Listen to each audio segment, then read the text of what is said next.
Alimento Diário Série Gálatas, o único Evangelho, o Evangelho de Cristo. Livro 1. Seguir o Espírito para concluir a obra de Deus. Autor Pedro Dong. Semana 1, tema: Introdução. Leitura bíblica desta sexta-feira, Atos capítulo 21, versículos 17 a 25. Versículo para ler com oração está em João capítulo 3, versículo 8. O vento sopra onde quer, ouves a sua voz, mas não sabes de onde vem, nem para onde vai. Assim é todo o que é nascido do Espírito. Não seguir métodos, mas a direção do Espírito. Em Atos 15, percebemos que Tiago, o irmão de Jesus, tornou-se o principal líder em Jerusalém. Por que isso aconteceu? Para entender esse fato, precisamos lembrar-nos da perseguição contra a igreja em Jerusalém, logo após a morte de Estevão. Nessa perseguição, os judeus exerceram uma pressão muito forte contra a igreja, dizendo que ela induzia as pessoas a apostatar da lei de Moisés, pois não praticavam mais suas tradições nem a circuncisão. O resultado foi os judeus adquirirem proeminência na igreja, principalmente os da circuncisão, da seita dos fariseus que haviam crido no Senhor Jesus, a ponto de passarem a defender na igreja a prática da lei e da circuncisão. Por causa disso, elegeram Tiago como líder entre eles, pois consideravam Pedro muito extremado ao ignorar a lei.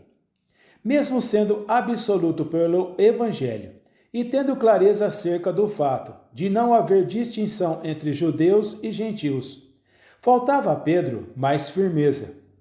Por falta dessa determinação, Pedro permitiu a Tiago alcançar uma posição de destaque entre os que eram da circuncisão na igreja em Jerusalém, tornando-se o principal líder, o que é comprovado por Tiago ter dado a palavra final àquela importante reunião em Jerusalém, conforme nos fala Atos capítulo 15, versículos 19 a 21. Pelo que, julgo eu, não devemos perturbar aqueles que, dentre os gentios, se convertem a Deus, mas escrever-lhes que se abstenham das contaminações dos ídolos, bem como das relações sexuais ilícitas, da carne de animais sufocados e do sangue. Porque Moisés tem, em cada cidade, desde tempos antigos, os que pregam nas sinagogas, onde é lido todos os sábados. Em seu parecer, Tiago queria contentar gregos e troianos, agindo como conciliador. Ele concordou com o que Pedro disse, mas introduziu novas regras a serem observadas pelos gentios que creram no Senhor Jesus. Mas nós, que cremos no Senhor, fomos libertados. Para a liberdade foi que Cristo nos libertou, não para alguém colocar sobre nós um jugo. Quem nos dá direção é o Espírito. Quem governa sobre nós é o Espírito. Quem tem liberdade sobre nós é o Espírito. O homem natural gosta de ter regras para seguir, pois supõe que por elas agradará a Deus, mas isso é um ledo engano. Os que são da fé nasceram do Espírito e são como o vento, que sopra onde quer. Escutamos sua voz, mas não sabemos de onde vem, nem para onde vai, pois seguem o Espírito, conforme João capítulo 3, versículo 8. Não seguimos mais regras, nem a lógica humana, nem ordenanças. Se Deus ainda tivesse esperança de que, em nossa carne, pudéssemos ser aperfeiçoados pela prática da lei, ele não precisaria ter enviado Cristo para morrer na cruz por nós. Se pela lei pudéssemos ser justificados, para que Cristo viria? Mas é exatamente porque o homem não consegue obedecer à lei que Cristo veio. Mesmo na igreja, eu alerto contra a prática de algo que se torne um método entre nós. Não seguimos métodos, seguimos o Espírito. O Espírito tem de ter liberdade entre nós. O Espírito nos guia pela palavra. Se temos de seguir alguma coisa, é a palavra que seguimos, que só pelo Espírito é praticada. Homem algum consegue praticar palavra e fazer a obra de Deus por si mesmo, mas somente pelo Espírito. Estamos no Novo Testamento, numa nova fase, e não precisamos observar ordenanças. Infelizmente, foi isso que Tiago estipulou aos gentios, tentando conciliar os que creram no Evangelho com os que eram a favor da lei de Moisés. Isso nos mostra que Tiago não tinha total clareza acerca do Evangelho, acabando por introduzir uma linha de obra nas igrejas, nessa segunda fase da igreja em Jerusalém.